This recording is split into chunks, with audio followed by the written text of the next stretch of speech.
what I'm going to do now is I'm just going to blame it all on meticulous prime, yeah, and hope that you'll overlook me. But I'll geopolitics. be saving my skin like we're seeing the politicians right now, um, rushing for the exits, trying to save their skins. Oh, but that is something. That is something you can help me with, Alex. That is Mhm. something you can Okay, help me with. yeah. There is a very um. uh, I mean, there seems to be. Is there any? What is that? Oh no, no, I need to raise the level of my Oh, I camera, see. And and so I've got no, but I've got we have I've got to. good books to do it with. Excellent, excellent. And, yeah, this other one, which is a Okay, classic. I'm that pharmacopoeic. uh, Oh yes, that's outside of my pocket entirely, entirely outside of my range. But some questions I do have. We haven't discussed Hmm. this. It just came to me that, as you mentioned it, I don't know whether you followed the fallout in Great Britain. I'm hearing talk of Keir Starmer possibly having to retire. I haven't picked up on more than just that sentence, and I've picked up that Mendelssohn had to resign. What is going on in the United Kingdom? Oh, I've been entirely surprised by the ramifications of what's going on in the U.S. in the United Kingdom. well, in the U, the part of the problem of the United Kingdom is that we have lost control over our own narrative, and we have become an extension of the American narrative, and our politics is completely unprepared for that. So that we are trying to repurpose people like that we produce, like what was his name, Rivers of Blood speech. Um, Anyway, I've Rivers. got an article on that on the immigrant economy. So I have some articles which I was looking at the immigrant economy, and um so so what w- so what we have, and which is a part of the problem across Europe, has been the American funding since the 1970s of the development of its kind of racist framing Hmm. of of the political and the purpose of the political, and in their vision on the protection of white Christian civilization from dark barbaric outsiders. Enoch Okay. Powell. Yes, Enoch Powell. Thank you very Billy much. Thank you Bumble very also much. said Enoch Powell right there. Yeah. So what you're seeing here is a political ecosystem which is now being confronted with a set of discourses that don't match its terrain, and is beginning to develop some kind of indigenous version of that. So we'll be this is an American colonization. Now the problem that we have is that the nature of our political system developed against in the backdrop of a very solid state Hmm. infrastructure, so bureaucratic infrastructure, technocratic infrastructure of state. So we can lose the prime minister and his cabinet and keep functioning. Okay. But two things have happened, especially since Blair, which has been the attempt to Americanize our system and to strip out the stability and the strength of the state infrastructure. Uh, and so what's happened is that, one, they have done that, like we now have a Supreme Court. Before we had a House of Lords, which they attacked because they said, well, it's there are these hereditary lords have accepted it. They haven't done that out of any merit on their of their own, and I'm and it has been completely a discourse of critique without a discourse of what were its strengths and stabilities. And so what we've done is we've taken an American Supreme Court model and placed it on in which everybody is a political appointee, basically. Okay. So that the level of capacity for pushback against the state means that the state has now overreached, right? Or government has now overreached, and they can't get the slap back quickly from the state. Now, when the House of Lords was there, they would have been very publicly against it, and they carried weight. So now the checks and balances that we developed with, they themselves have been eroded by a very ideological discourse. Hmm. And so now what we're seeing is that the the the instability at the center matters more, okay? Because losing prime ministers, etc., that's par for the course. The system is designed to handle that, right? You just have to look at crisis periods, um, Crimean War. Hmm. You have to, right, World War I, Hmm. you'll see, okay? Um, but it also means that the policies that um that you politically, okay, let me step back again. Sorry. Sorry that this is so long. Okay. So when Lloyd George went to the negotiating table at Versailles, the Treaty of Versailles, 'cause- and you know how important Versailles is to the stability of Europe historically, right? Well, So or instability, therefore. yeah. Uh, so when he went to Versailles, he knew there were two things he knew. One was that the British were funding the White Russians, which were the Tsar adjacent forces. They were funding them to the tune of 6 million a week to fight the Bolsheviks, and they could not sustain that. Right? They couldn't sustain it. So, but we also knew that the only way that these European powers were going to recover is they needed a market. And his conclusion was the market was going to have to be Russia. So he calls the Bolsheviks and the White Russians to have a discussion. And France, the country that needs it most, vetoes it. It says, no, we're not sitting down. We're not discussing anything with those Bolsheviks, right? Their intention is to spread world revolution. We're not sitting down with them. So yeah.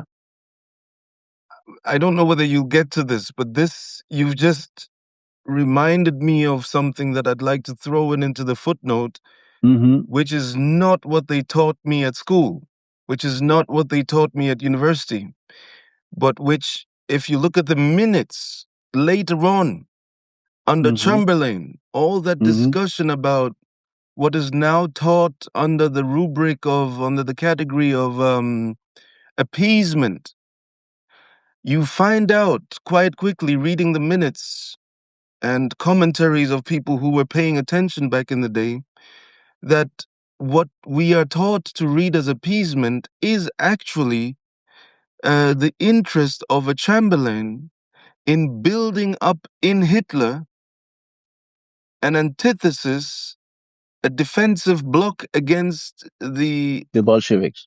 the Bolsheviks. Yeah. That is not how history is No. taught. No. Yes.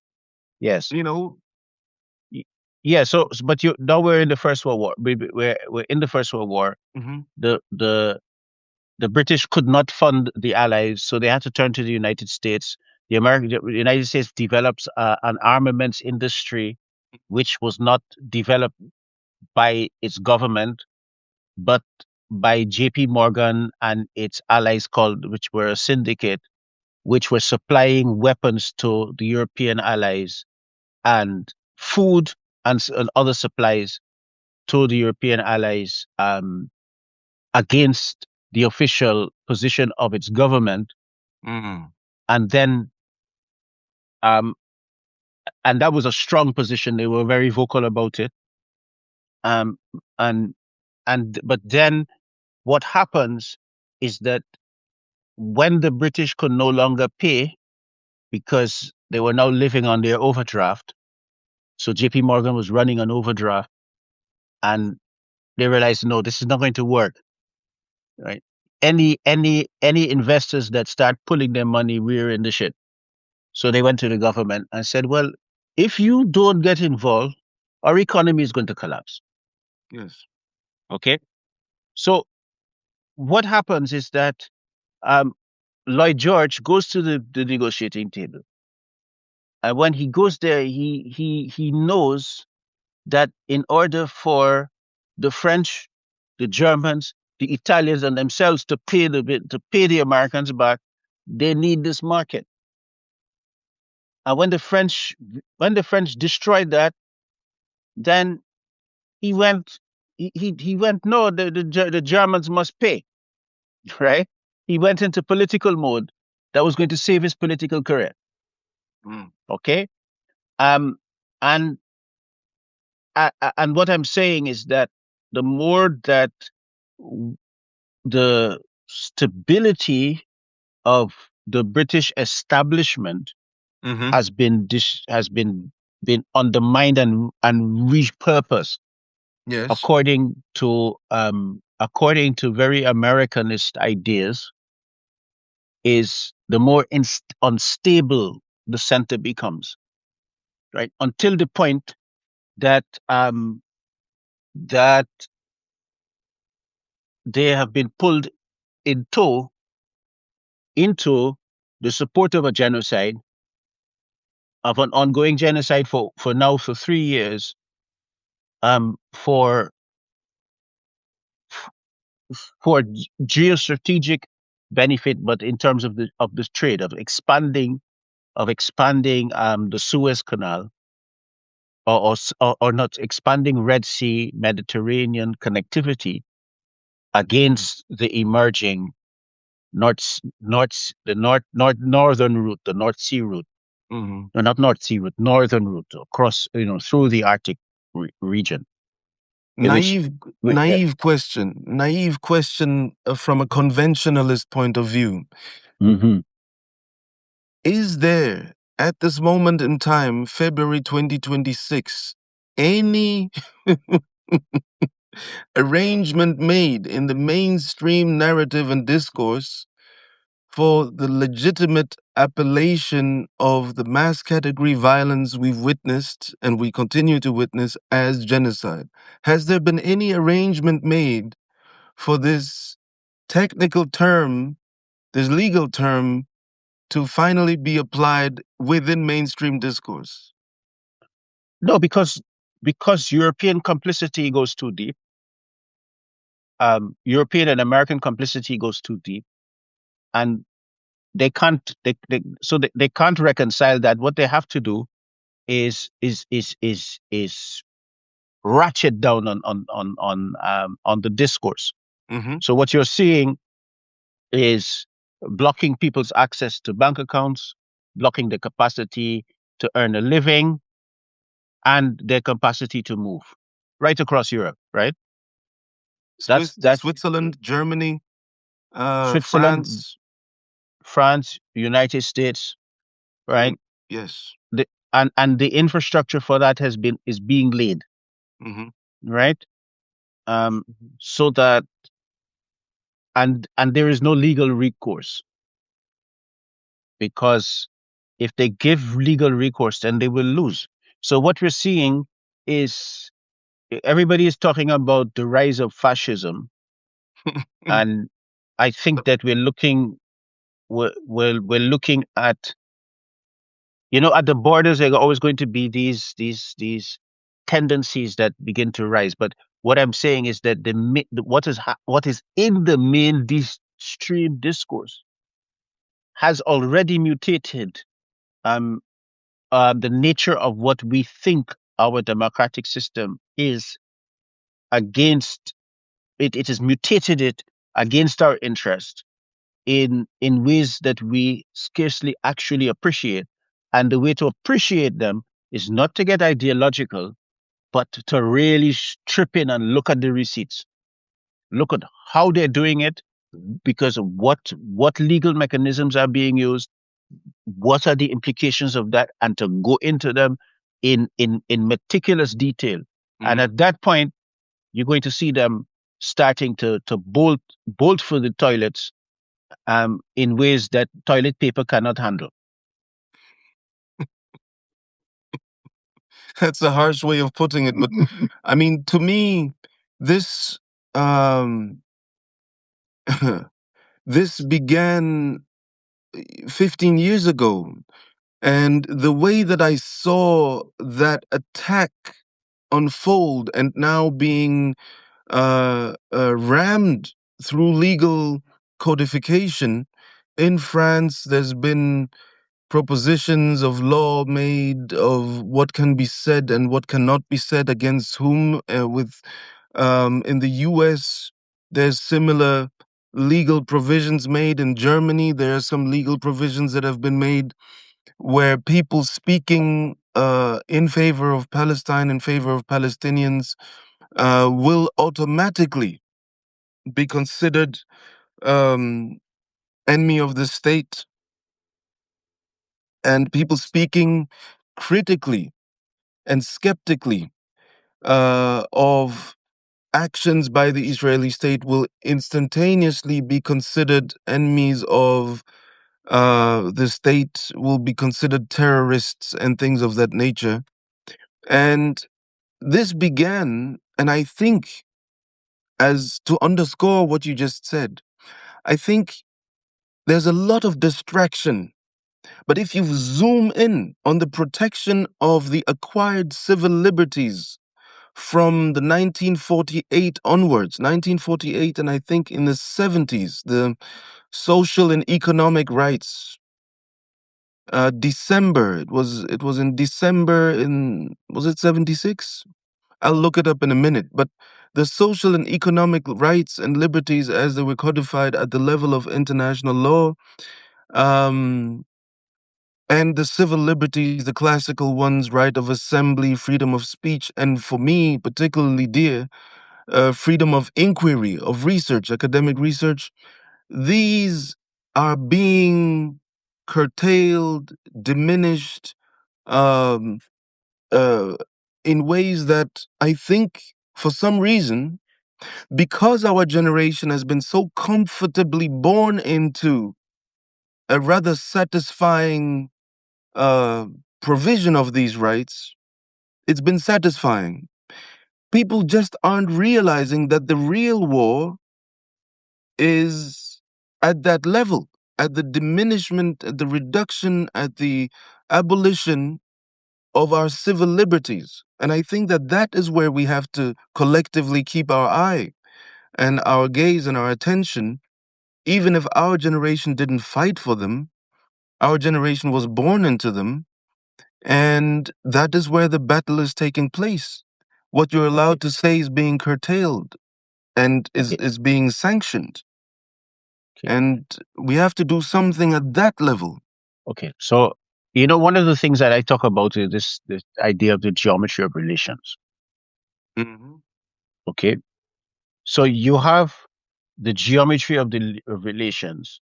So, what are the relationships that carry power, that ensure that state power must negotiate its way past those and placate those interests? Okay.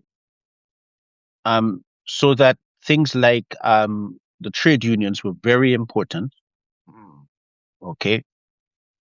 The trade unions were related to things like cooperatives, which were very important. Hmm. The trade unions were related to things like adult education, which were very important. What happened was that the state um, saw the services that those geometry relations um, sustained, Mhm. and it came to the conclusion that it was only correct that the state should provide them, right? So then in Britain and places like that, we got things like polytechnics, etc., right, which replaced those things, and then proceeded to dismantle those geometry of relations because they were they constrained the capacity of the state to act. So that once those constraints and once that pain was gone, it was only a matter of time before these other things begin to disappear because there is no, you know, there there is no pain. The state itself, right? It's got to be constrained. And you've reminded me of Mhm. another discourse that my Marxist and leftist friends sort of like to remind centrists and liberals of very often.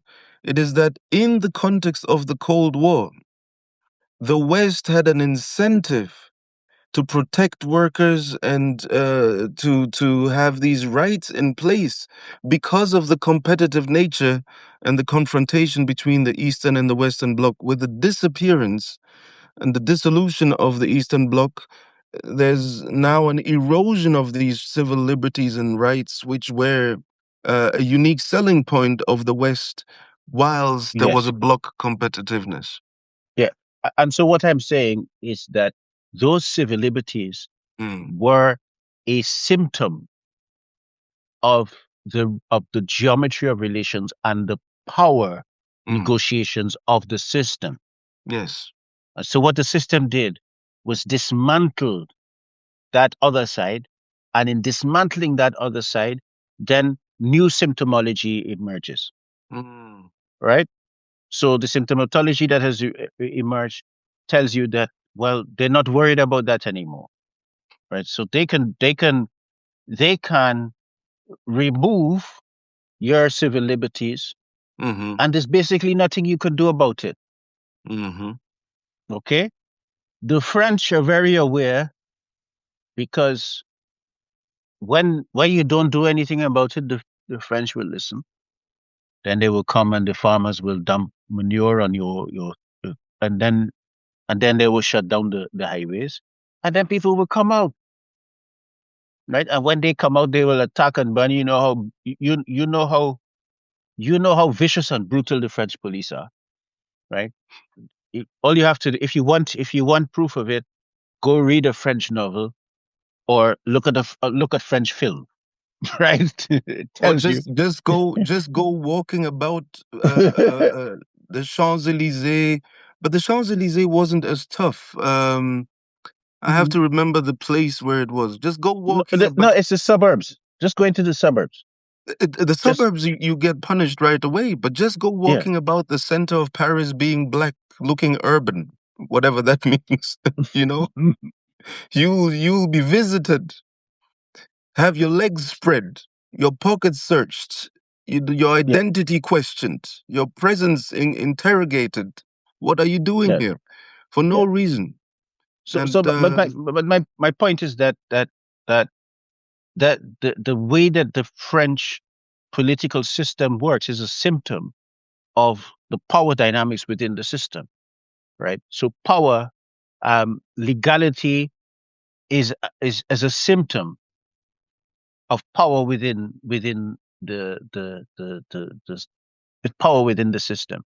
So mm, what we have seen is that steadily, as you remove um the geometry of relations that um maintain power expressions from the masses, is that what is left is um business and business interest. In order there are no other interest left.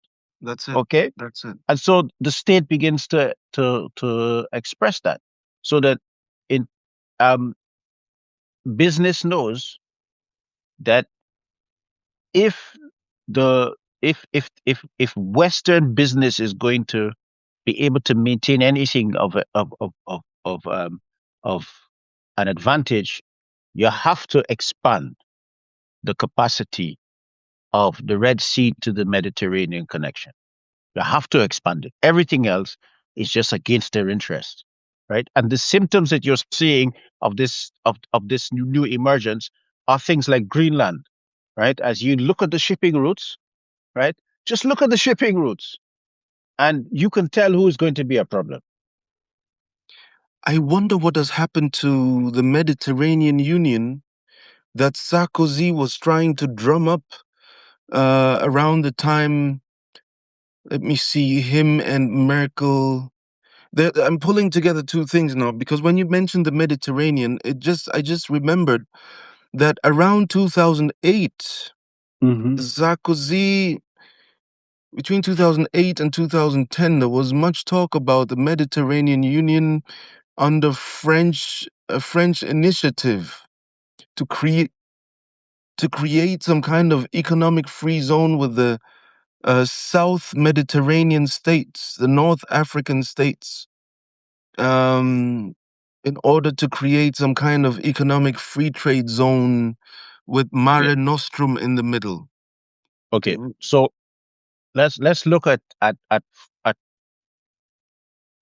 so there's what they say, and you have to look at infrastructure. Yes, Okay. Algerian oil is shipped under the Mediterranean by pipelines yes, yes, yes, to yes. France. Okay. Hmm. Integrated, utterly integrated, right? The problem comes with a place like Libya when NATO gets involved to destabilize it. They just kill Saif Gaddafi. They just a few days ago, Yeah. the son Um, of the very Gaddafi they killed in 2011, who was a promising figure of integration. Well, if the Al Sanusi clan is considered, there is no integration through that person, because of the history of the identity groups. I apologize for using that technical term, but it helps uh, in mhm. in in analysis. But the existence and the continued support of the Al Sanusi clan from the west, and the continued support from the ground on up of the Gaddafi dynasty, uh, just throwing it in here, answer it as you see fit and when you see fit. Is this the end of the Gaddafi dynasty? Is this the end of the Gaddafi lineage, of the Gaddafi Sirte based movement in that country, in that I territory, don't, or what remains I of it? don't, I don't know. Mm. But what I do know is that if okay, this week I've been okay. One of my interests has been looking at how the Turkish Republic um, dealt with the Ottoman royal house, right? Mm. Mm. Sidelined, Right? sidelined on the They were surface. no, they were sorry. Yes, they were expelled, so they Hmm. couldn't be on Turkish soil, and then constant pressure was maintained to ensure that they could hold no public office in other places. That's one. Two, that they could hold no military positions, right? And if they were, and to ensure that their marriage into the European elite, whether it was financial or its royal houses, was actively suppressed and punished, Mm. Mm. right? And the reason for that was to make sure that materially they were starved. So you had rates of suicide, death by pneumonia, death by starvation, etc. of of basically a royal house. So they tried then in the 1970s they kind of began to let them back into Turkey. Okay? So but this is about the about the behavior of power. And so that when you're dealing with dynastic power and you'd want to keep it from the center, you have a choice. You have to starve them of resources, which they cannot do with the Gaddafis, or you have to kill them. Yeah, but all of them, they're all they are all different because the whole thing is that you have to place them in a zone of symbolic death. Okay, so and the more that you see them as a threat, is the greater that anxiety towards symbolic death becomes. So you've been looking at the axioms of psychopolitics, right? And I don't think I mentioned symbolic death, but I talk about anxiety a lot, right? Mhm. And Mhm. so that what you see is that what we're looking at here are the symptoms of power. So what that tells you is that there are groups of people that are very worried about the Gaddafis, and they're also very worried about the stability of Libya, and because they are so then in that case you have to look to see who is benefiting from the instability of Libya. And that's what you need to see. So instead of focusing on the personalities, I think that one has to focus on the structural behavior of the system.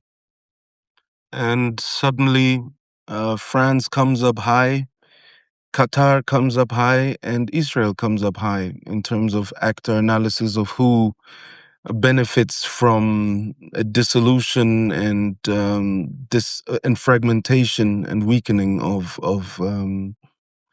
whatever it is of the Gaddafi's legacy. Yeah, but also you have to look and see who is actually securing the contracts to ship that oil out. How is it being shipped out? Right? Mm. Who's drilling for it? Who is controlling the refineries? Who is shipping it? You really have to look at it on the level of details. And there's what's her name, man? This Lebanese.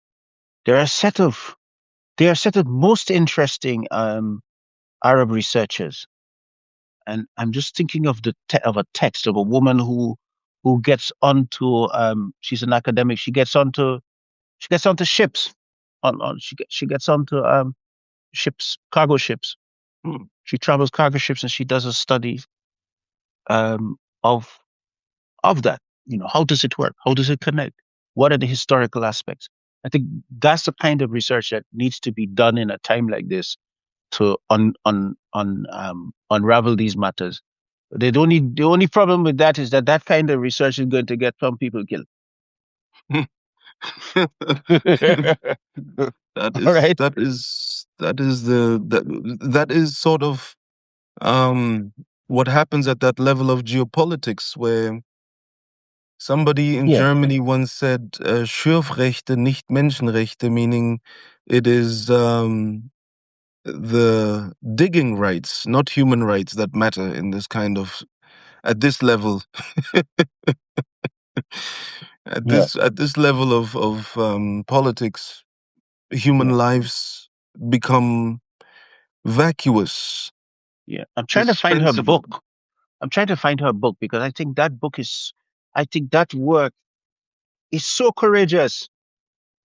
And that's one of the things that has impressed me with especially female scholarship in our time. Is that is it's the most courageous scholarship.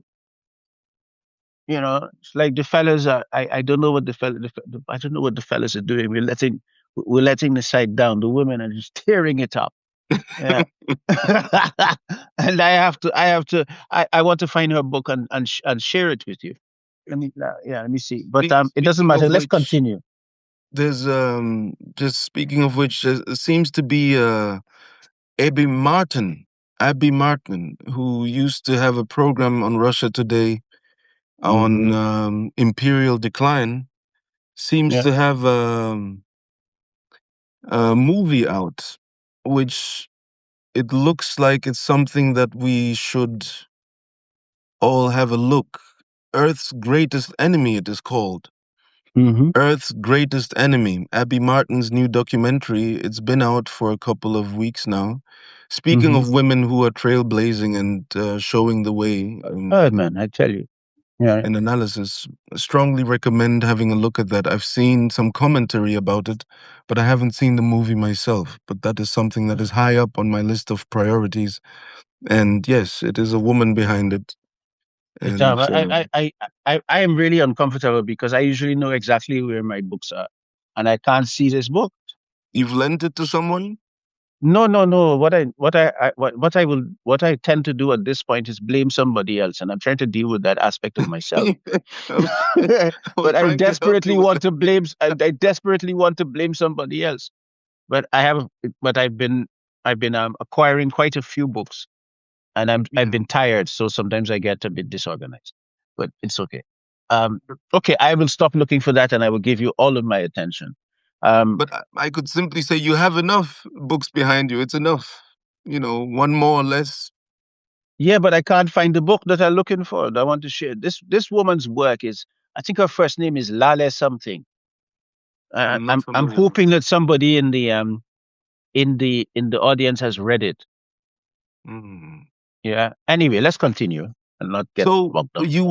I sort of derailed your line of thought a little bit. I asked about connecting the old European idea of a Mare Nostrum, the idea of reconstructing from Portugal, Spain, France. Um, they leave out Turkey a little bit, but then they bring in Morocco and then they bring in Morocco and Algeria, and then they talk about the southern Mediterranean as some sort of network to cooperate with. And then Saif al Gaddafi was mentioned, and I jumped onto that because of its significance in Hmm. terms of ending possibly the dynastic imprint of the Gaddafis on the region for at least a generation. Hmm. But these kinds of things have a tendency to boomerang back because the Gaddafis were in charge from the 1956, 57 all the way Hmm. to Hmm. 2011. You Hmm. cannot Hmm. expunge that footprint at the geopolitical level, uh, not even with murdering the progeny Well, of the dynastic founder.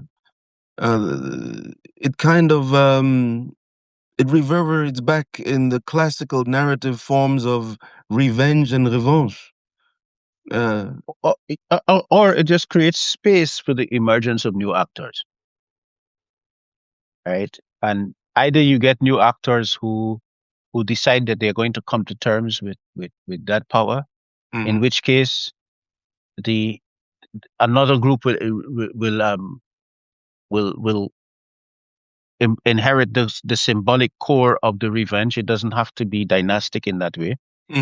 Yeah. exactly, exactly. Um, and so that because there are there are there are dynamics within the political ordering of symbolic orders, which um which which have dramatic nature. They have dramatic patterns, right? Which is And why they are that's why they are in all of world literature. You're yes, going to see those dramatic patterns. and in 2011, 12, 13, we were saying already that the dramatic pattern is more complete. It has a more complete profile than East West because the Sanusi clan, which was replaced by Gaddafi in the 50s, supported by the British, was in Tripoli. And the Gaddafi clan, the Gaddafi kinship system was based in Sirte, which gives you, if you're looking at the map of Libya, an east west, west east kind of dynamic along the Hmm. Mediterranean Yeah. littoral. But it's more than just east west, it's also north south. It's also north south, and it ties directly into the instability of Libya having weapons and arms sales flood over and flow into Mali and Burkina Faso. Well, Uh, yeah. well, also, and that, but you also have to recognize that that flows into places like Sudan, Chad, and affects the system as far as Somalia. And this is where the mainstream political science discourse has always had it for Gaddafi, as he was supporting all types of sub-state actors in all the way to Liberia and Congo, Hmm. with armament deals and things of that nature. Um, but you know, in hindsight, people are always kind of smarter than thou. But you should have known that there were these networks, these ties, these delivery routes Well, connecting. I think that okay. Let me step back. Hmm. This week, I've been looking at something which actually surprised me, Hmm. which was the involvement of the University of Nebraska in producing jihadi-based education in the 1980s in Afghanistan. Let it rest. Let it rest a little bit. Let's breathe Right? in and let's comprehend what you've just said. In the 1980s, Hmm. now we are children of the global war on terror, the GWOT, since Hmm. 2001 Hmm. following. Hmm. So if you could just repeat what you just said again, just so that we let these two Okay. things. So in the 1980s, the University of Nebraska has a Center for Afghani Studies or Afghanistan Studies. And they picked up a contract from the United States Security Services to produce jihadi centered educational textbooks for schools, right, and adult education in Afghanistan. Okay, the contract was for 50 million, and it continued. Those books are still in use now. So make of that what you wish. No, this is an Right? accelerator for the kind of drama you were just talking about. Yes. So that when you're looking at the kind of identification of the jihadis as the barbarians of our time and the problem and it's a problem of Islam uh, I mean, as you begin to drill into the receipts, the picture gets very complicated. And I was saying to Meticulous um that one of the things that really perplexed me when I was in discussions or so one of the problems you had to do was to kind of talk to some of the people who came out of this kind of interpretation of Islam Hmm. and really begin to dismantle the way that they were looking at things and actually bring them to a more to a more kind of Islamic position, right? A Hmm. position that is actually congruent with the tradition, right? And one of the things that used to get me is I'm going, but this is uncannily like American Puritan, Protestantism. Puritanism, absolutely. Yeah. And it really perplexed me. It would really perplex me. And I'm going, but when you're dealing with the American far right Protestants, this is the same pattern of argument, Hmm. right? Now, I haven't found the receipts yet, but this is another plank on that I can bridge. I can give you at least an important piece of the puzzle, which is the name from 1978 or 79 to 1991 of the CIA operation that supported the Mujahideen there. And this is the Operation Cyclone. Mm-hmm. So, for those of our audience who want to go and look into that and how discourse changed towards Mm-hmm. the Mujahideen, but you have more than just the University of Nebraska. Mm-hmm. Uh, Operation Cyclone was the name of that set of measures undertaken overtly and covertly by the CIA to support the the strengthening of nationalist discourse channeled through, uh, if my pronunciation or memory is correct, Islam al-Siyasi. Is that the way to pronounce? Siyasa means politics, political Islam. This is sort of terminology I still have at the back of my mind from Mm-hmm. when all political scientists were trying to equip themselves with terminology and concepts to Mm-hmm. understand the post 9/11 dimension of geopolitics. Islam al Mm. Siyasi was the rubric. And Yes. then you would have Bernard Lewis and his students, neoconservative students and scholars who flooded into the Bush administration, Bush second, uh, from the 80s that you speak of. So Mm-hmm. Mm-hmm. Bernard Lewis, and I think the guy's name is Pipes. You'll find Mm-hmm. him if you Google the term Islamofascism. Mm-hmm. He threw in that term, in Yeah. efforts to Yeah. mobilize and monopolize funding for Yeah. anti, I don't for Islamophobic research. Let's just Yeah. name it what it was, Yeah. right?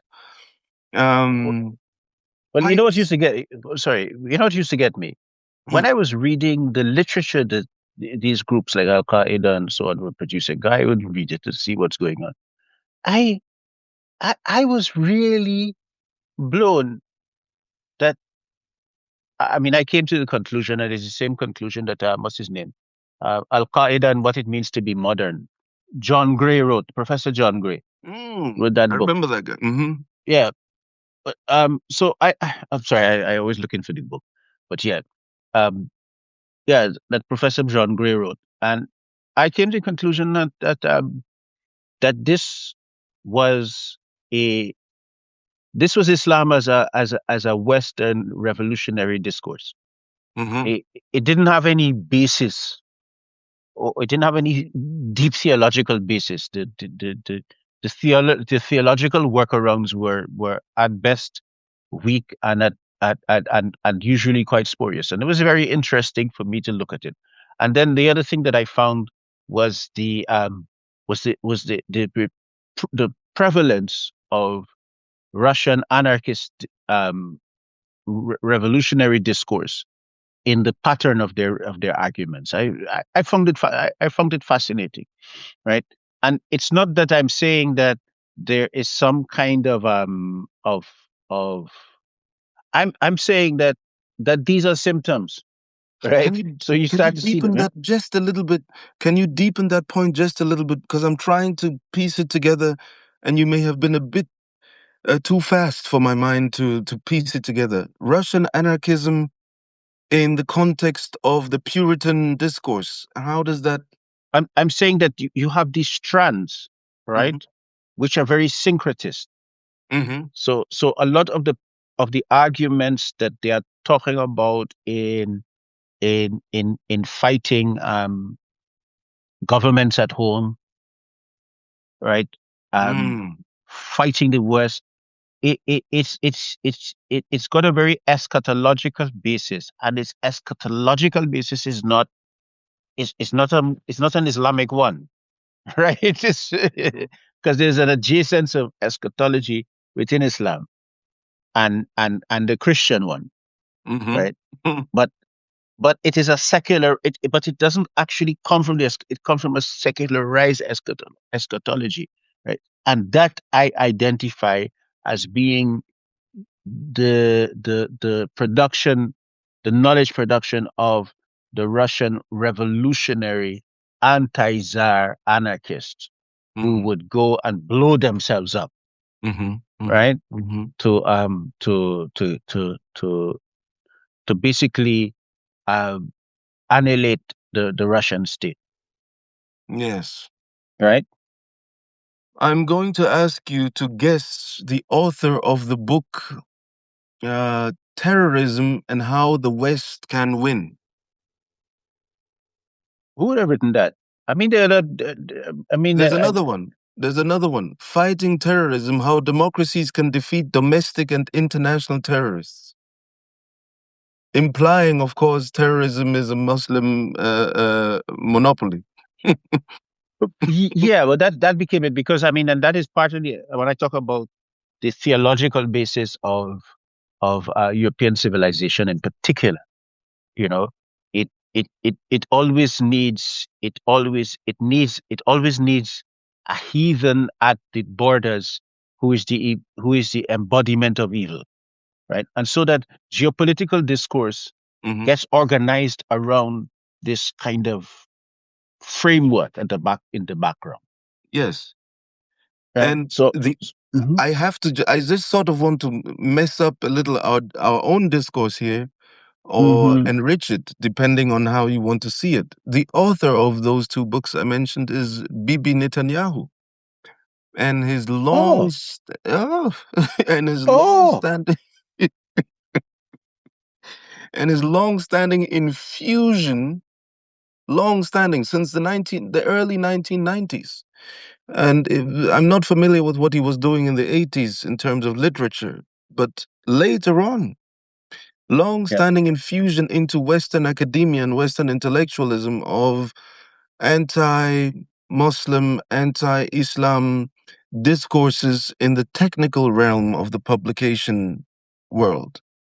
Mhm. So, Fighting Terrorism is one of his books, early books, and so on, and always implying that the talk can only be of, Mhm. Islamic versions of sub-state contestation of the world order, as it were. Yeah, right. Well, Mm. I mean, just to give you a bit of history about myself, this is interesting. Is I became Muslim in the late 1980s, right? Since I identify as a 35-year-old, I am not going to let you, no calculations allowed. I identify as a 35-year-old, and and that is my right, anyway. Um, um, yeah. So what I 28 over here, so I understand very well.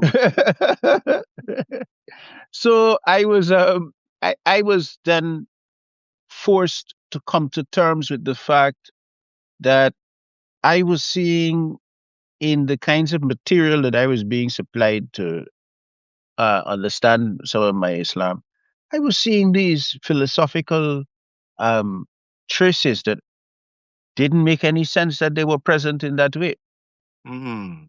right? So, but I had enough of a basis in a sound Western philosophical education to for them to go, it's like then people would come to me with things, and I'm going, but classical traditions don't work that way Mm. because I had been exposed to a classical European Greco-Roman rooted Mm. education, right? So I had an understanding that you could have a word and depending upon which which linguistic or etymological school you it can give it a completely different reading Mhm. to the whole corpus, right? Mhm. Mhm. Mhm. So thank God that I knew those things. So I looked and these kinds of very simplified, um, very simplified um, readings of Islam didn't make Yes. any sense by a classical tradition.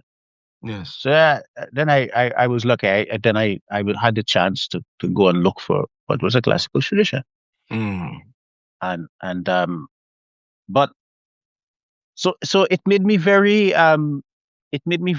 aware of the way that um that civilizational systems the word that's coming to mind, the term that's coming to mind is they contaminate each other, but it's not that they contaminate each other because they're not sealed, they're not hermetically sealed, right? Mhm. They are systems that interact because we are human beings. We trade, we marry, we die, right? We have literature like the first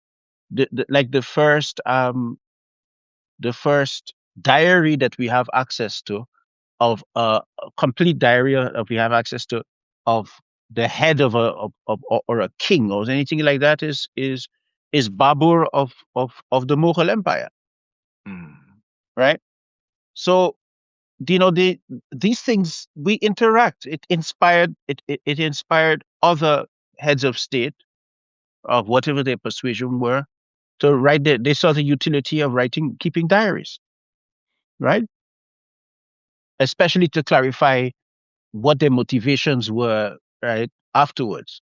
I mean, Babur, I think that Babur had kept his primarily as a means of keeping his sanity through his rather tumultuous life, right? Because he records things in there that are definitely not to his benefit, you know. Mm. But also he was of the kind of nature of a person, and I'm talking about it because I want you to read it, right? It's called the Babur Nama. Yeah. Um. Yeah. So so so it then allowed me the the opportunity to really look at the way that discourses emerge, and and because I'm really interested in the political Mhm. and power and the way that they influence power. Yes. Okay, so when you mention the Kaiserreich, the early German state of the First World War, and the work of what's his name, Oppenheim, Max Mm. von Oppenheim, the Hold on. in the Africa? no, I'm talking about when the German Ah, state, Max von as Oppenheim. Yes, of Max von course. Oppenheim, the weaponization of jihad to destabilize the French and British Yes. colonial powers, right? And so I became I must thank you for that, because I became very curious because it married up to so much of what I had seen, Hmm. right? And and and so where am I going? I've gotten a bit lost, but No, no, to, no. There is a consistency in the line of thought. Just for those of us, those of you who've just joined, this portion of the conversation began with you pointing out that you came across the University of Nebraska's role in rolling out literature, educational, didactical, pedagogical literature about what it means to be a good mujahideen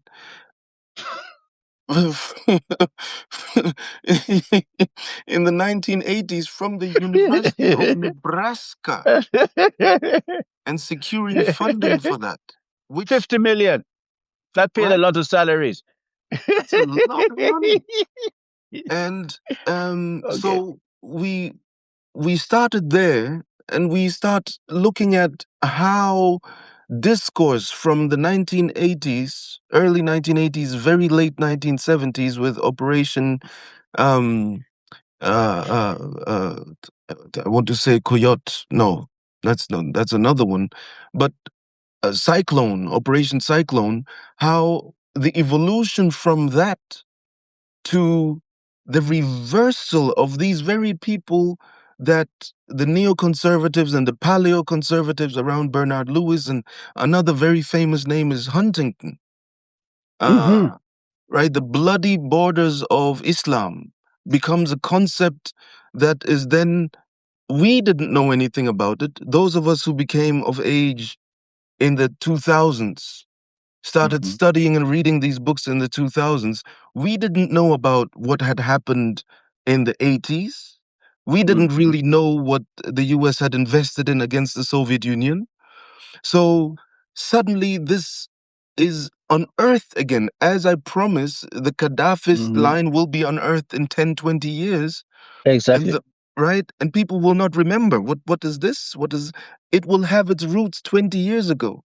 And these cyclical re-emergences of geopolitical libidinal anxieties and and drives must be part of the geopolitical discourse. And when you arrive now at Oppenheim, Max von Oppenheim, this is what year are we talking? This is What 18, we're talking about, I think Max van Oppenheim begins thinking about these things as early as 1911. right? So towards the end of the 19th century, in the beginning of the 20th century, the West already is manipulating Muslim populations, instrumentalizing religious Yeah, fervor and discourses, stimulating them. yeah, I mean, yeah. imagine the Muslim scholars. Yes, sorry. Yeah. So no, but that's it. I mean, what Max von Oppenheim's unique contribution is the is the introduction of Islam as a strategic variable, right? In geostrategic matters. So as a manipulable variable, okay?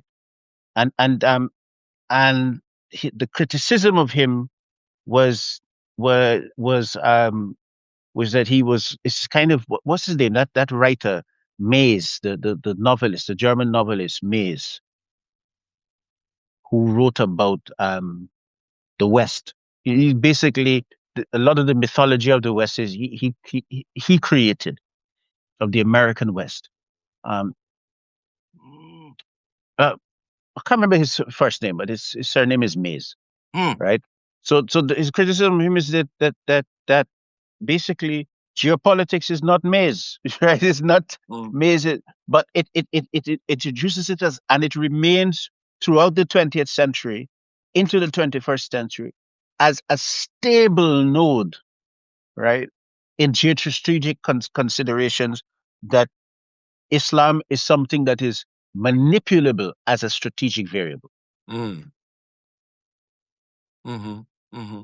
Mm-hmm. right? Carl Or May. the Islam of the Muslims, yes. Karl May, Carl May. yeah, yeah. I, I, Yes. and the other thing that has been interesting for me is that you, you really have to look at long durée um, political patterns, and you have to dig into the history in a way that is deeply Foucauldian. Fernand Braudel is the name, and of course Foucault's genealogy of the history of structures, the history of patterns and structural patterns. Mhm. Yes. Yeah. And he passed away also, the student of Braudel, one of my favorite authors in this. It'll come to me in a second. Mm, it'll come to me.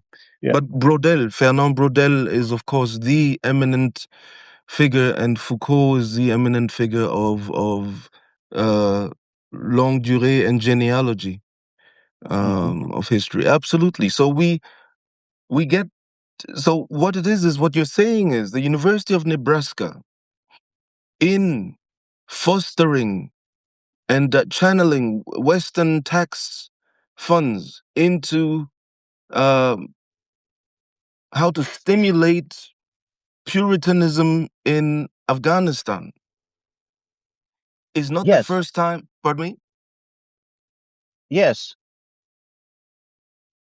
No. You Y- said how to stimulate Puritanism, but I was saying yes. But the reason why I was saying yes is because it was it was it was stimulated and pinioned mhm. by integrating it into the teaching of things like arithmetic or the alphabet,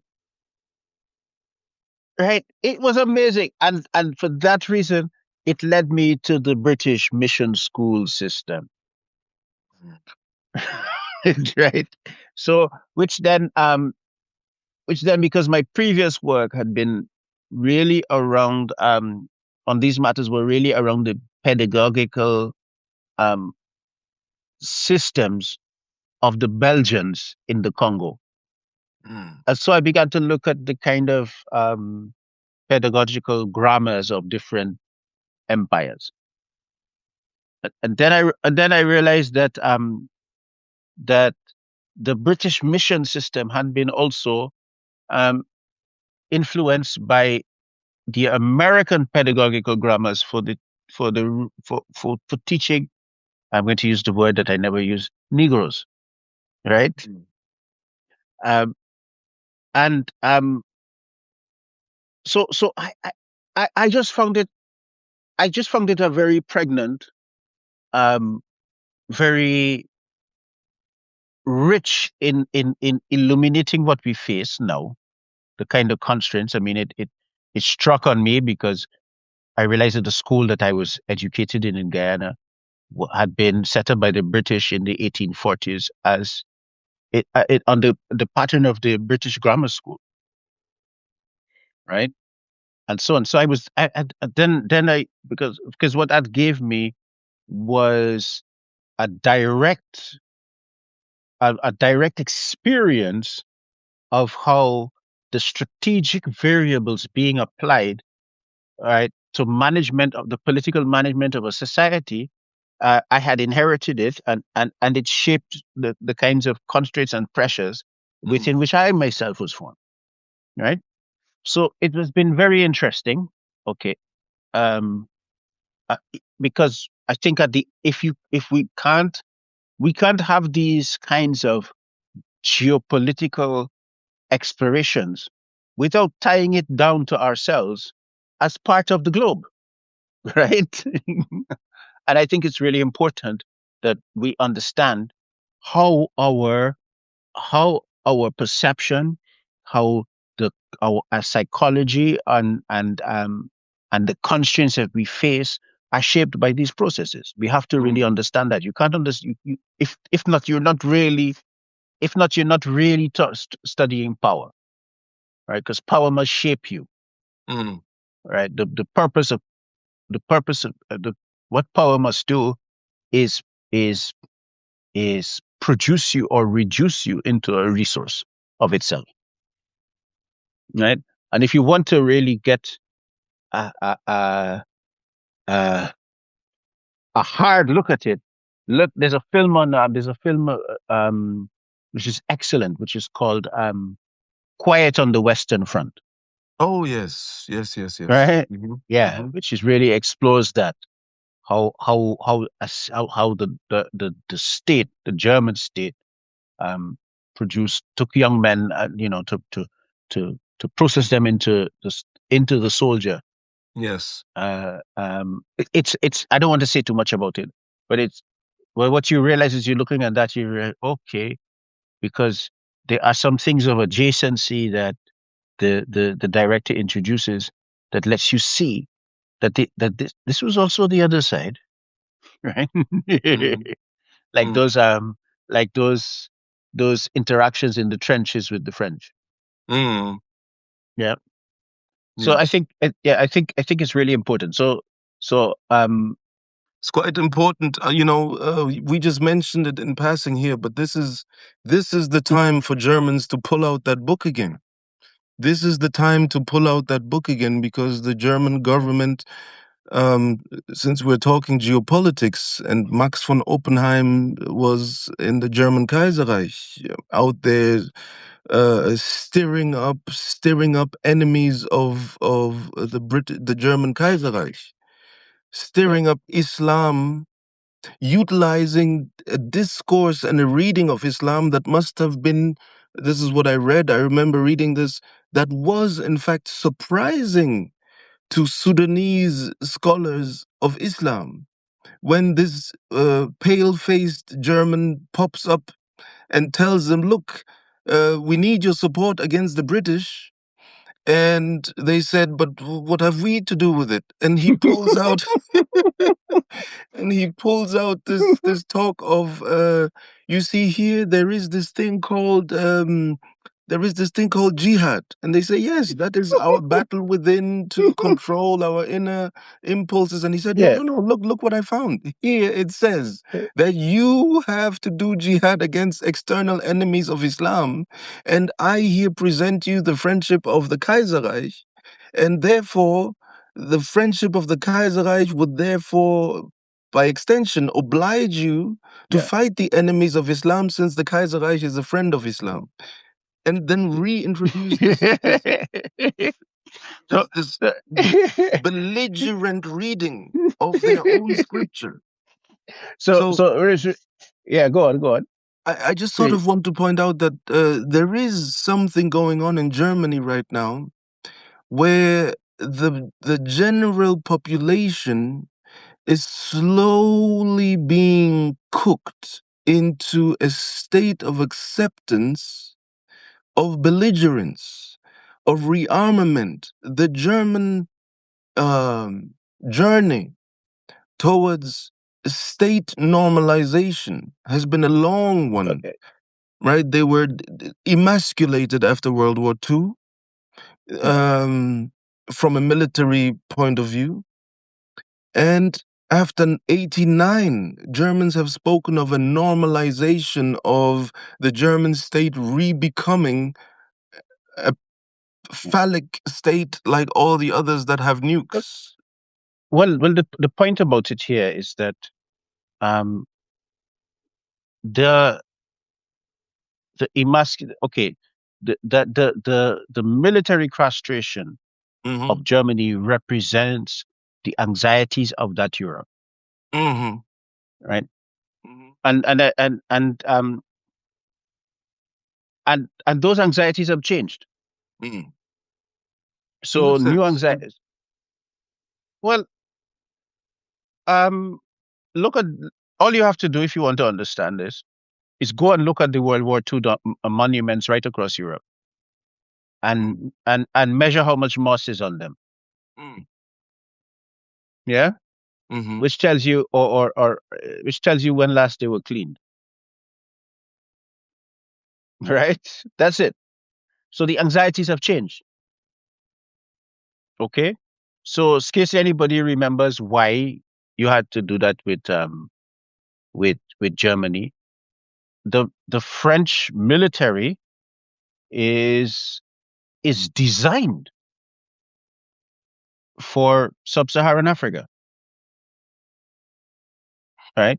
You look at their vehicles. You look at they're designed for sub-Saharan Africa and for counterinsurgency. Mm. Okay, they're certainly not designed for the kind of land battles that would cause them to face somebody like Russia, right?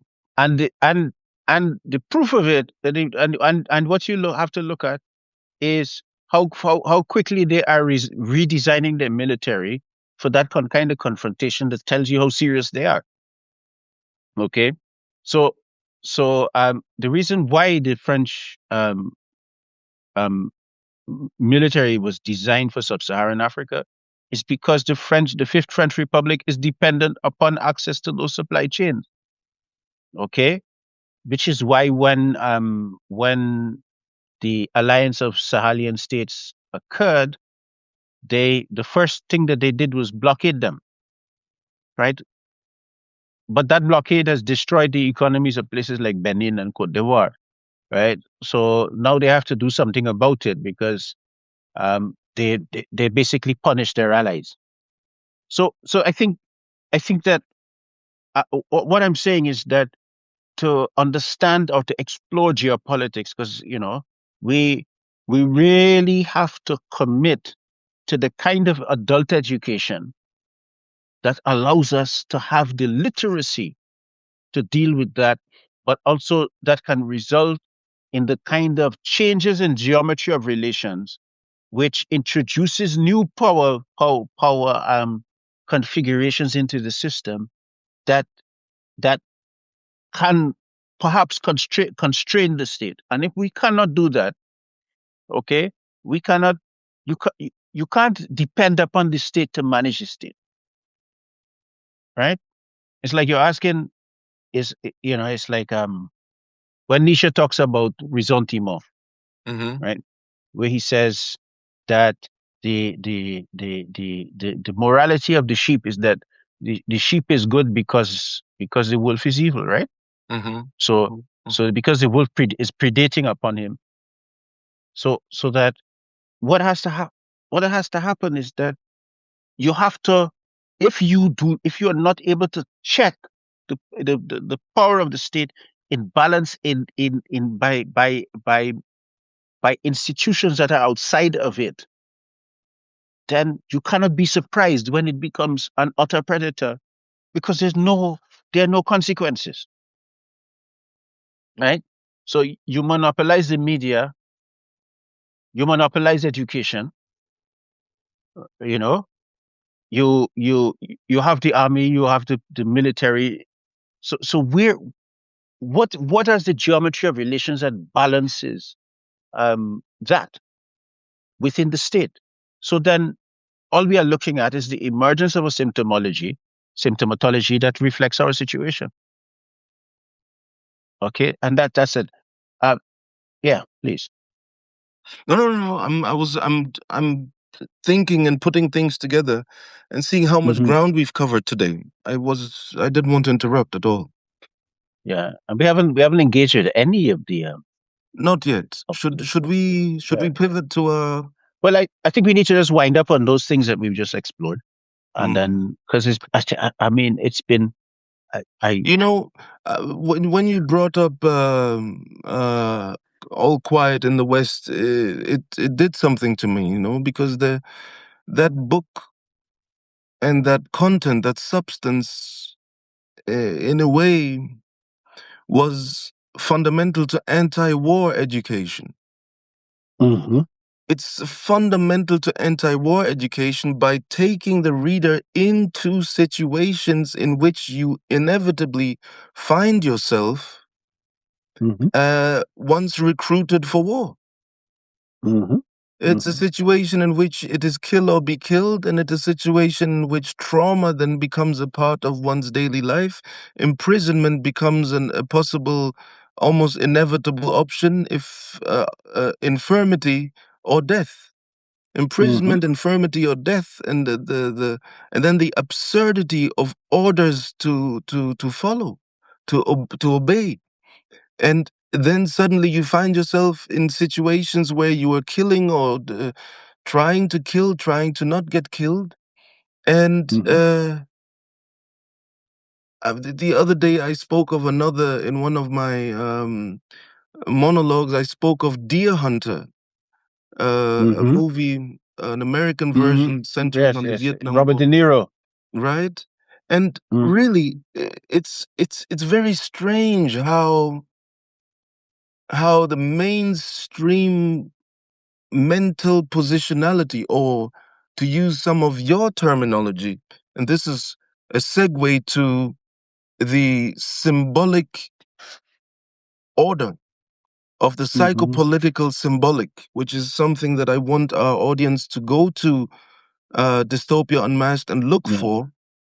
You hmm published something about the symbolic order, the psychopolitical symbolic uh, hmm axioms, which I would love to introduce at this point to invite our audience to go and equip themselves with. Um, hmm and when you brought up this book, it made me think the symbolic order as it is constructed in the minds of population can also always be updated. I, for one, from the substances that I've consumed in the part of my intellect that is heavily Germanophonic, heavily influenced by the post World War II German political culture, hmm seems to have now been sidelined by a newer version of the construction of the symbolic order in the minds of Germans, which legitimizes war and has forgotten about the lessons of literature of the nature you mentioned.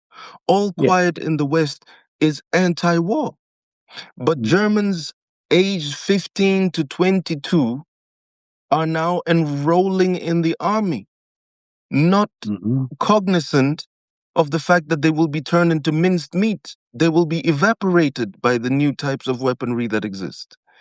Hmm. And after World War II, the German intellectual mind was pregnant with the Hmm. gravity, the horror of what their fathers and grandfathers had done Yes.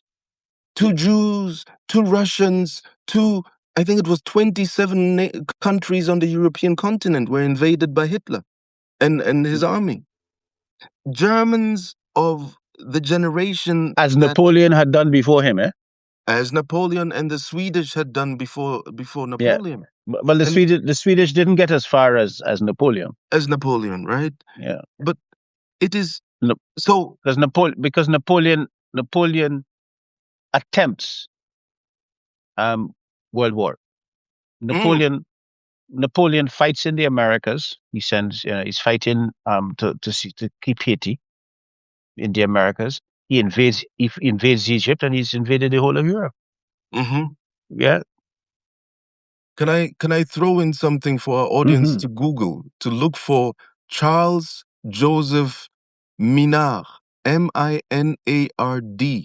Charles Joseph Minard. I'm sure you're familiar with the graph that shows longitudinally through time how Napoleon's army moves through space and time and dwindles from, I don't remember what it was, a million or how many soldiers depart to attack Moscow, and it's one of the most famous graphs and depictions of war. Let me see if I can somehow show it to you, to our audience.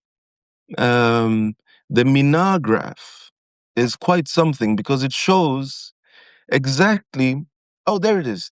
There it is. That was quick. That was quick. There it is. So you can see how they start in the hundreds of thousands and how the quantity dwindles over time as they move to the right.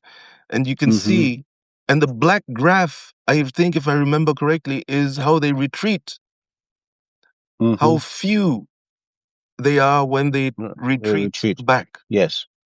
Yes. And the reason I bring this up is because I'm witnessing that the discourse, the symbolic order in the minds of Europeans, Germans in particular, is most shocking to me because Germany was the country of never again war. I think their Yeah. constitution has it in paragraph 26 or something. Don't nail me on that one. Yeah. Yeah. But those kinds of positions are not positions that can ever be maintained in the real, It right? cannot be maintained. What did you say? In the real world, you know,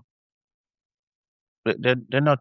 When somebody comes to invade you, you know, all of your ideas about nonviolence, etc., you Mhm. can have them, but when they start to, but when those armies start to march through and decide, well, rather than having to worry about the kind of supply chains that will have to sustain populations, we might as well just kill them. Right? There's a point at which military logic means that you either choose to let people kill you or you have to fight. Okay, Yes. and Hmm. so those kinds of very idealistic positions are not sustainable against the friction of real world pressure. Okay, so what we're looking at I have is. it. Can I quote it quickly? Hmm. Article 26 of the German Basic Law, basically its constitution, activities tending to disturb or undertaken with the intention of disturbing the peaceful relations between nations, and especially preparing for aggressive war, shall be considered unconstitutional. They shall be made subject to punishment. That's the Well, constitutional. I cannot even comment on European strategies in Ukraine. As keep saying to people, 15 years ago, right? It's Yes. actually over 15 years ago now. Hmm. I was saying that this is inevitable. Ukraine is inevitable, right? Yeah. And the side that was responsible for it was Europe. That's what I was saying. And the responsibility was, I felt, was based upon deep ignorance Mm. of the kind of geostrategic history of the Of the region, region. the interdependencies, the economic. Moscow sees Ukraine as an economic as an economic extension of its own of the I I existence of I think certain I sectors. think I think that it's even more than that. I think that that that region between Russia Mm, and the Baltic Sea mm, and the Black Sea, okay, is one yes, necessary to the supply chains of the Russians. Two is the buffer zone over which once you land an army, there are no there are no geographical choke points yes, at which to face them. Okay, so that this is a zone of deep existential anxiety of the Russians and also the Europeans in that part of the world about the Russians, right? about the Russians. It's a zone of mutual anxiety and the Turks, right? And so you don't that region you poke and the chain of events that those pokes tend to invoke are disproportionate to the poke. So you stuck your Disproportionate. finger in and it stuck your finger and it bit off your leg, right? And they don't and but I'm listening to these idiots talking about it in moral terms, and I'm looking at you don't know the history of this region. The last one was Crimea, Yes. right? The last Mm, big Crimea. I mean, started over the most ridiculous little thing about access rights in Jerusalem, yes. right? The Turks after that forbade any renegotiation of those access rights. And the Israelis, as stupid as they are, have maintained that, Mm, right? mm. They as stupid as the Israelis are a different kind of stupid, right? Because It's the kind of stupid you can afford when you have nukes, I guess.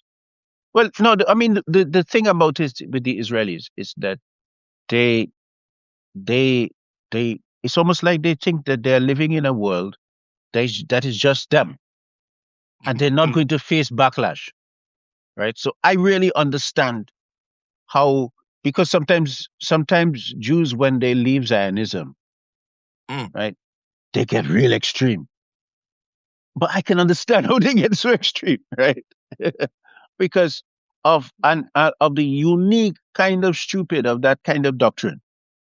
Okay, Well, it is the same kind of what's the guy's name in the Cold yeah. War? This Sorry, yeah. sorry. I think we have to engage with people's questions. We haven't Oh yes. engaged Let with me any of scroll. that. And I've got the first one. The first one is by it's a comment by Salim actually. Mm. Should I read it to you? Yes, I yeah. 'Cause I've done so much talking. I just want you to do some. Let me see. Let me see what we have. Unhindered, is that the one? Yes, that's the first one. That's the first comment. Unhindered intergenerational institutional statecraft operating behind the facade of congruent morality. I think that was said at that moment you brought in. Where is it? Nebraska? Yeah, It's I Nebraska, think so. University of Nebraska. I think so. I think so. Unhindered intergenerational institutional statecraft. Mm-hmm. Yeah. Operating behind the facade of congruent morality. Thank you very much, And Salim, I for think this. I think that's a good that's a very good it's one of those kind of comments that if you reduced it to an axiom, right, it would give you it gives you a key because the thing that you have to remember is that when a state presents an argument based upon morality, that means that you have to look because states are usually the most immoral types of creatures you will ever find. Mm. Okay, so that whenever you see morality as a justification, that means that it is time for you to go and look at the receipts. Okay. Um, and I'm not removing the possibility that a state may be moral, may make moral decisions, but I'm saying that immorality on the part of states is the norm.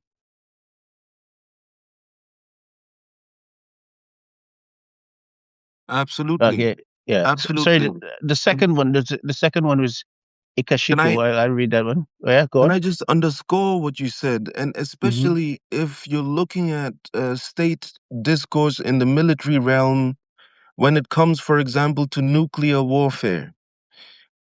Or I can give you a concrete example. I was in a cafe in Paris, and I was visiting a friend who was a student at that time at the Sorbonne, at the Hmm. uh, very prestigious Department of Political Science, and we were talking about what classes was attending, and he said a general, a French high-ranking general, had come and given them a lecture about the France's role in the global war on terror. And he said, I'll never forget this. He said, you know, the amount of pain we can inflict, be it in Syria or wherever, on these groups that are mobilized and fighting Western interests is exponentially disproportionate to any kind of retaliation these people can cause our Western democracies at the core, at the center. Yes. Therefore, mathematically, quantifiably, we can continue with our policies of invading those countries and bombarding those countries because the cost we will our democracies can incur will forever be negligible. So they have a vulnerability calculus that positions them as our states can never and our populations can never be hurt to a point where we won't recover. That is why they continued bombarding Okay. and attacking. So there's a okay. Okay. So this has been the broad calculative um, metric calculus of the European um, State. colonial system as a system, Hmm. right? As a system that produced globality, Hmm. this assumption has always been at the center of that. Hmm.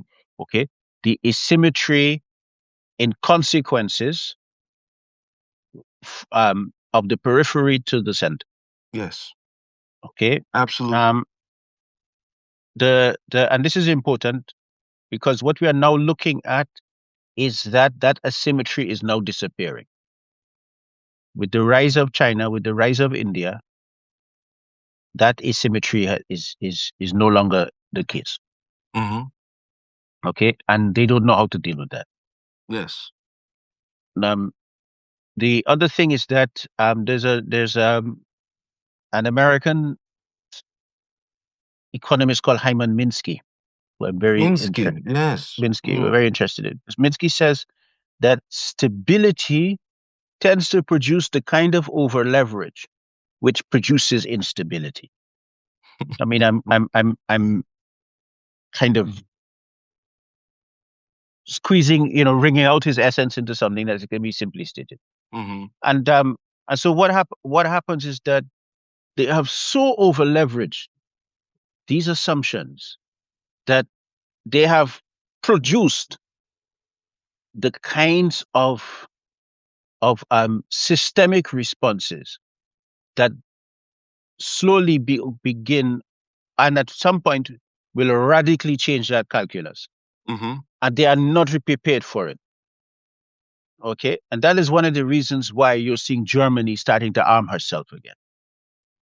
Okay, and so sorry, there's a question. If you unless you have something to say to that, but because I'm looking at time, we've been here. It's now 11.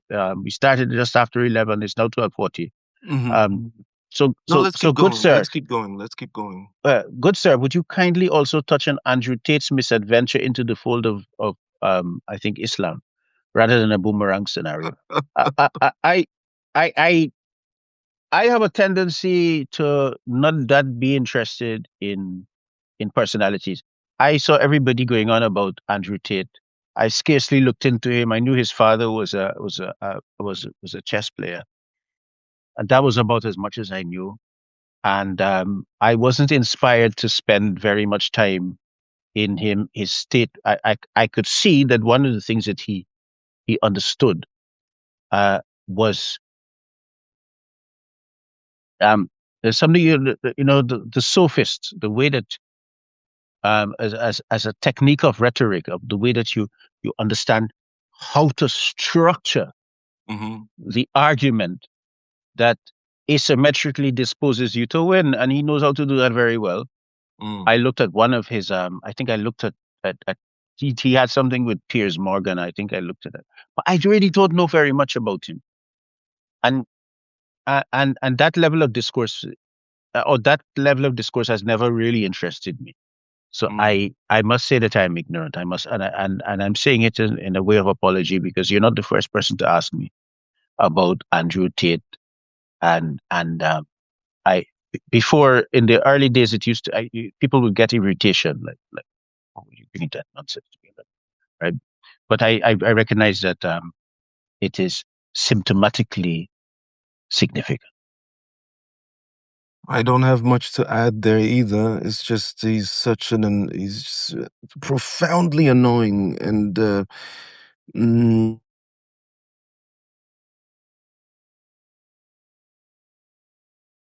Hmm. Hello. Okay, I think Meticulous has frozen. Yeah, so we just have to wait for him to come back. Yusuf Ahmed is asking me about the axioms of psychopolitics, which I published yesterday, because Meticulous has disappeared. Yeah. Um, no, I haven't broken them down and explained them in any detail. I think you can just read them and see. Right? Billy Bumbo. I'm currently reading The End of the World is Just the Beginning by Peter Zeihan. He believes that China is close to collapse. Can you speak on the validity of that at some point? Well, the thing that I would say about you about European commentators is that they cannot imagine the world without them at the center, and so what they tend to imagine is that no, okay, I don't know what's going on there. Yeah, what they what's going on?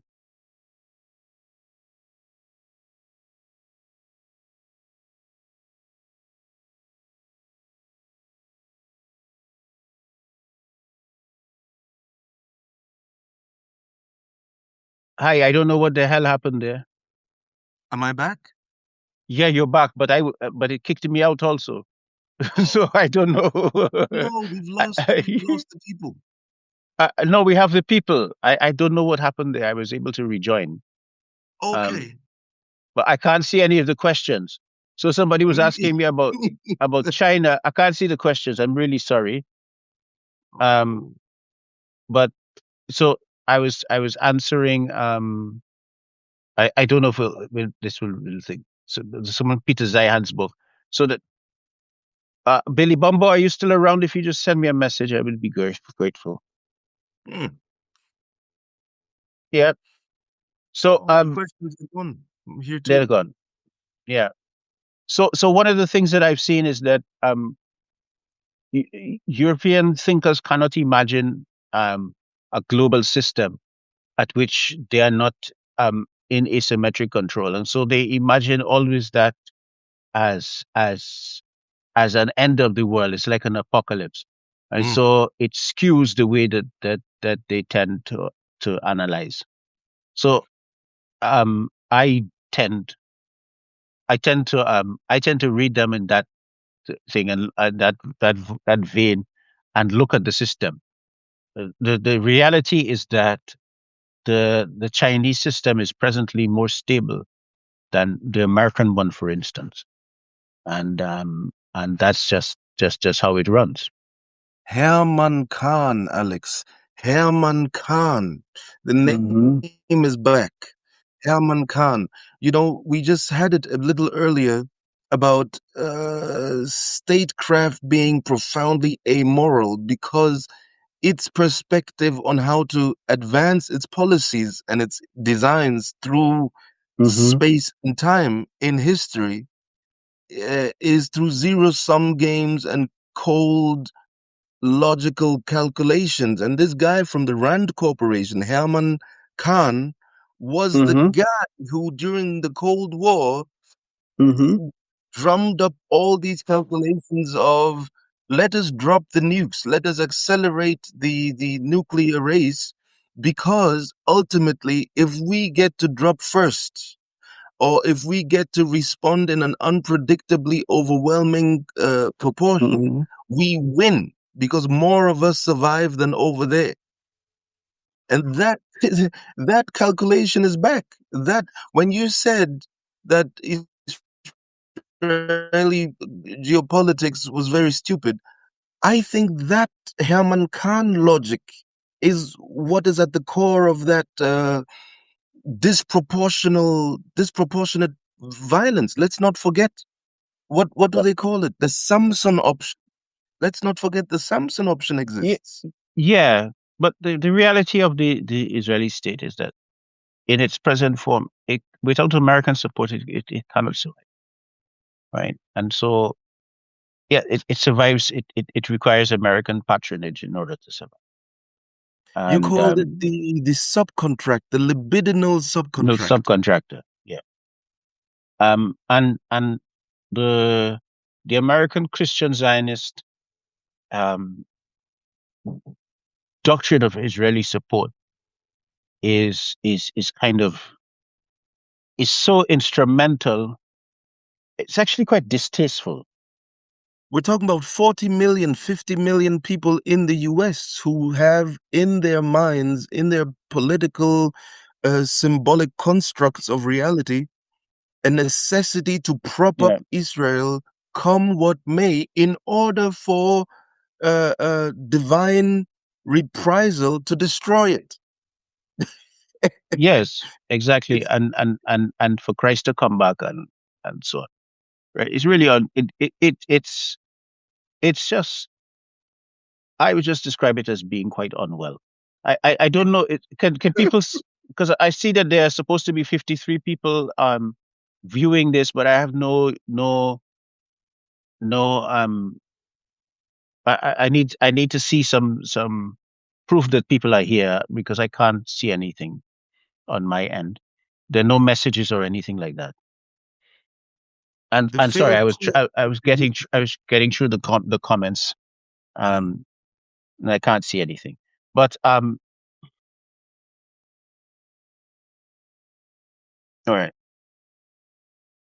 But but I think one of the things that we're kind of looking at is that increasingly we are going, as that asymmetry begins to disappear, Mm, we are going to see actions which become more unstable because the disappearance of that asymmetry by European power mhm. is is like is seen to them like symbolic death.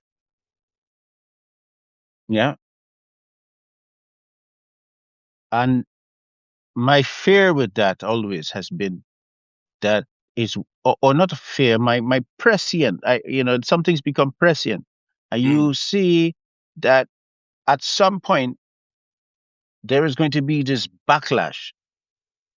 And in that backlash, the problem for the Israelis is that the receipts like breadcrumbs in Hansel and Gretel comes right to their door. And they're gonna have to deal with the backlash from that.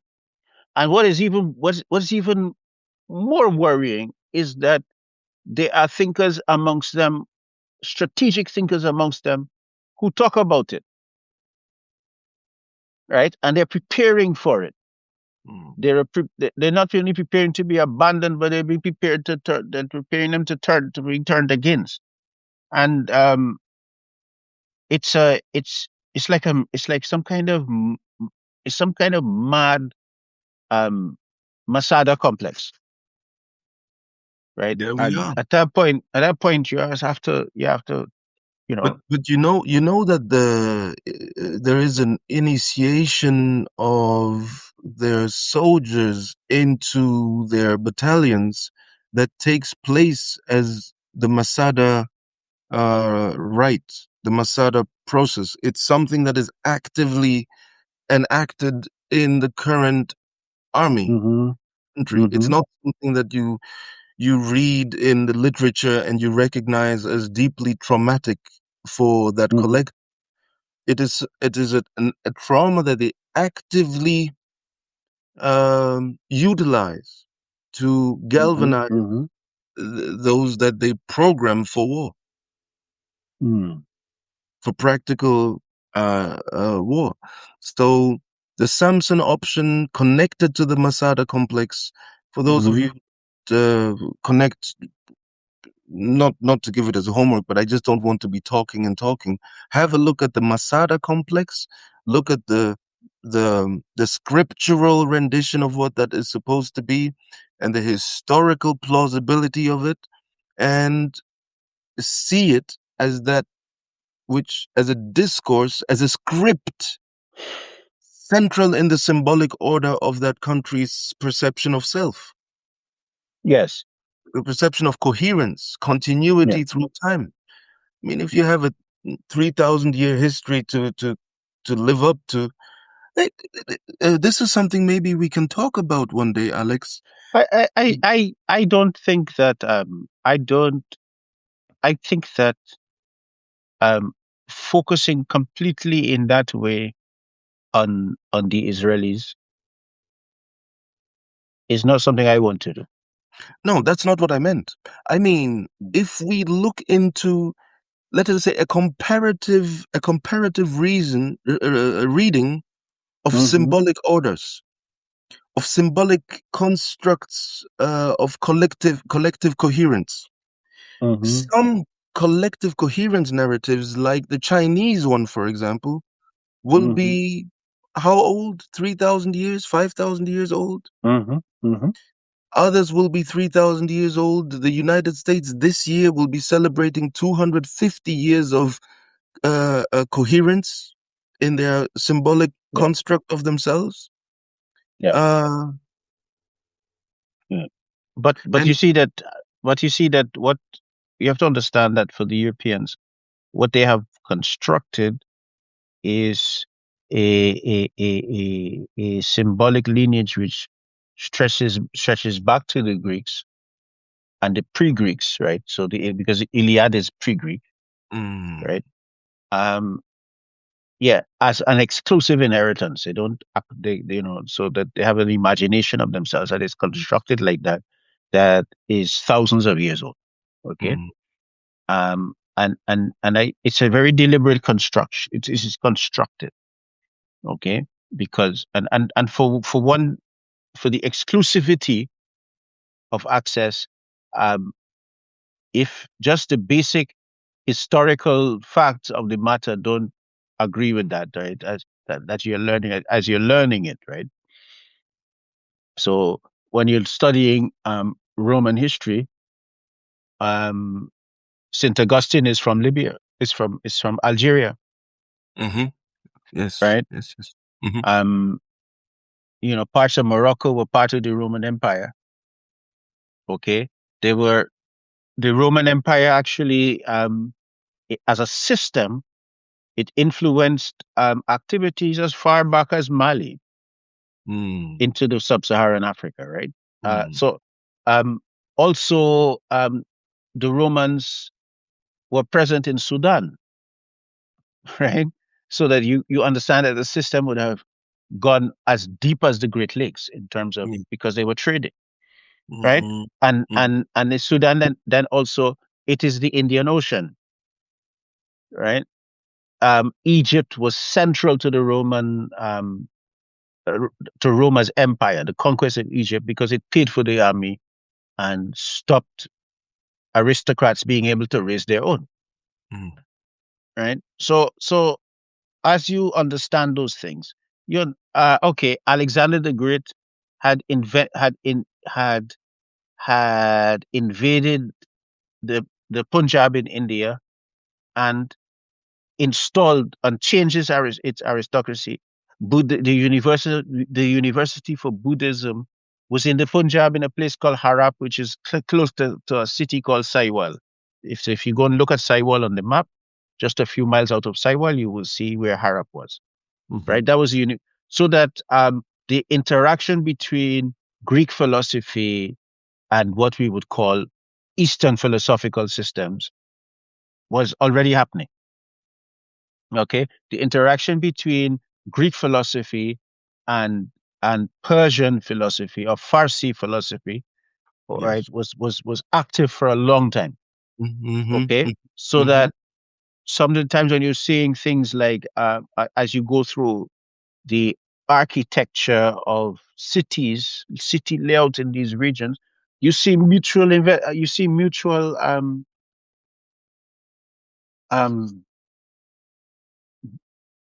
influence. Okay, so what is interesting is that is that that construction itself, just from the material that it actually acknowledges, it doesn't make sense. Okay, but it is maintained like that because it is necessary for the anxieties of the European regarding who they are in their identity. Mm. Yeah. And The fantasy of fixity is one of your expressions in this week's article available on Dystopian Mass. The fantasy of fixity. yeah. And I'm not saying, because people, when you start to raise those kinds of things, people assume that somehow your critique means that you're against. No, you're really looking at the way that people construct their identities and their realities, and the way that Alex, they manage them. Yeah. the messenger gets fried. Uh, the messenger will get fried. There will be a hemlock proposition. It is the sad Well, truth. so what you're comparing me to Socrates? Well, some truths aren't said without punishment. Yes, yes, true. And you know, in today's day and age, some aspects of this is, you see, this is what remains here and here with Hmm. me from my years at the core of the Western academic establishment. Hmm. The Hmm. civil liberties discourse. Whether or not the civil liberties were ever enforceable or not is another story. But the fantasy of the civil liberties as an orientation of civil society, as a protective grid around civil society, is one that I thought was worth fighting for. And today we realize that when the state, braces itself against enemies outside and enemies within, the civil liberties are cast aside and forward thinkers are offered the Hmm. hemlock option. Yes, And that's the polite version. yes, and I always say that. I mean, sorry, as I said earlier, that those civil liberties were granted because they were adjacent power structures within those states, but which had to be placated. And with their destruction, they are not. With their destruction, the symptoms of this new order are being revealed, right? And this new order in which, um, you know, they don't need you to work, right? They don't need you to you're no longer completely essential. The thing that they never calculate, which is the basis of Hobson's critique Mm, of them, which is that if you don't pay enough, they can't buy, right? So you have a system. If you don't pay enough, they don't buy. And then the thing about Lenin is that he said, so they have to go outside to. So Hobson says So then you have to go outside to create new markets. And then when Lenin says, "Well, that's now saturated. So the only end point now is that they have to go to war over the markets that are available." So now we're looking at the creation of the global, which was the solution, right? Which is the global markets, but to which Europeans had asymmetric access to and control. And now that that asymmetry is disappearing, it is then exactly within the same system, right? To which classical imperialism, we have to actually modify it. And I added a bit of a modification in the article that I produced, in which I brought in Dubois, W.E. Dubois, into the your blood is collateral, Mm, mm, right? mm, So mm, so so we have to we have to reapply ourselves to these matters. And I'm bringing the idea of the geometry of relations as a contribution to to the theoretical basis for dealing with power. And just to let you understand that I find the work of Commons, the American economist Commons, John Commons, mhm, I find his work adjacent, because he's basically saying that that that the market needs a state, right? The mm, market is a construction which requires legality, which requires infrastructure in order for there to be a market, right? So when you want to talk about the free market as if it's somehow disemboweled from there, like some kind of ghost, right? He said you cannot do so. So for me, my thing is that I'm taking the ideas that somebody like Commons looks at and going, okay, let's look at that from with the way that the relations of people are constructed to maintain those infrastructural elements.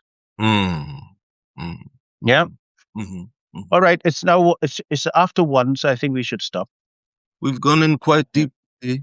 I hope it was useful and interesting and insightful and inspiring. It is broad, it is all over the place. I'd like to just underscore something, Alex, just Mm-hmm. for our audience to be sort of reminded of that. At the very beginning, when these conversations started, I asked Alex once, I said, how are we doing this? Should we always, set it up as a journalistic endeavor with 10 questions that I quiz you about? And we sort of realized there's a certain charm to the ping ponging back and forth that is very natural to a dialogue, to an organic dialogue. And I had today a very strong feeling of how much ground we've covered, traveling to Nebraska, traveling to the Mm-hmm. first mogul, traveling. I mean, even Herman Khan was jumped Mm-hmm. back into my head. This horrible figure of geopolitics that, not saying horrible because I'm Mm-hmm. trying to normatively judge him, but this man said nuclear war is winnable, and, and became a central pillar of Cold War politics, geostrategy. And Mm-hmm. we are back there. We have returned there. And Mm-hmm. I'm very grateful for this conversation. Max von Oppenheim was brought up, the instrumentalization of faith discourses of people, Yeah. The University of Nebraska will never you mean the same thing again. know, Mm-hmm. and here we are. And here we are. And I was brought to remember things I haven't touched on in 15, 20 years. Today was very fruitful in terms of excavating how things hang together and some sources. Bernard Lewis, I strongly recommend to look into Bernard Lewis because he is the patron saint of Islamic scholarship in the US, Mm-hmm. uh, for what it is worth. and it's not necessarily in the best sense. He knows a lot, and that which he knows was utilized to escalate militarization against the Middle East and West Asia. This is a state that was founded upon the displacement of indigenous populations, Yes. the enslavement of a vast population as a caste, Hmm. right? And the maintenance of that um, that exploitation as a Hmm. structural as a legalized structural element of their system, Yes. right? To the point that I think it was in the 1940s that really the last the person in the last person in this in the existential situation of enslavement Mm. ended. Okay, Hmm. and so you really at that point, you know, when they went to to the Philippines, it was their abominable behavior that left, and that they were accustomed to with blacks in the United States Hmm. that caused the Filipinos to rise up against them. Yes. So Brutal. you Very, really very, very brutal stuff. yeah. So that but its beginning was in the realm of let me change my mind. Its beginning was in the realm of religious freedoms and the freedom of man to worship. Mm. Yeah. And now it's now the freedom of man to build warships as aircraft carriers to let the world know that we can do what the hell we like to you and you can't do nothing about it. Right? You're So right. you have to yeah. So you have to the one thing you have to be is to be honest about what things are, Mm. right? And not Mm. in a way that you have to end up to demonize any people. You don't have to demonize them. You have to understand how people are recruited into those systems and how those systems must maintain themselves. Mm. Mm. We Okay. didn't touch on All right. China today. We didn't touch on Iran today. We will do so I in the touched on coming week. China. A little bit. Yes. Yes. Yes. Yeah. Yes. Hmm. Yeah. And we will be hovering above our planet, our shared home, and Hmm. looking at what these macro political entities are doing, plowing their ways into sustainable futures, so they hope, into their collective, into the spectacle of collective coherences competing on this planet. I use these terms because they have taken from Alex's current article on Dystopia Unmasked about the psychopolitical symbolics, broken down into axioms.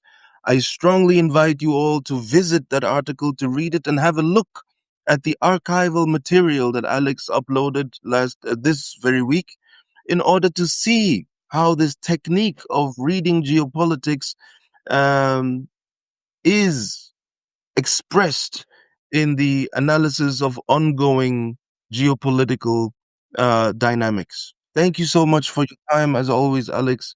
I'm on a learning journey, and I really get my fill when we have these conversations. I hope the audience has the same. And thank you because you've been part of my journey. I mean, all of you have the people who've been with us from the very beginning, Mm. which started basically in the end of 2003, beginning of 2004, Mhm, mhm, and I have to thank you. I mean, the axiom of psychopolitical of psychopolitics, which I really full name is the axioms of psychopolitical symbolics, so, really emerged out of my desire to provide insight to people who kept turning up. And so I have to thank you. mm. It's been All a right. pleasure. It's been very instructive, very educational. Thank you. Okay. Okay. You guys, you take care. So you take lots of love and thank you for coming. And we do this every Wednesday. Usually at 10 o'clock. We were late today. All right. See you.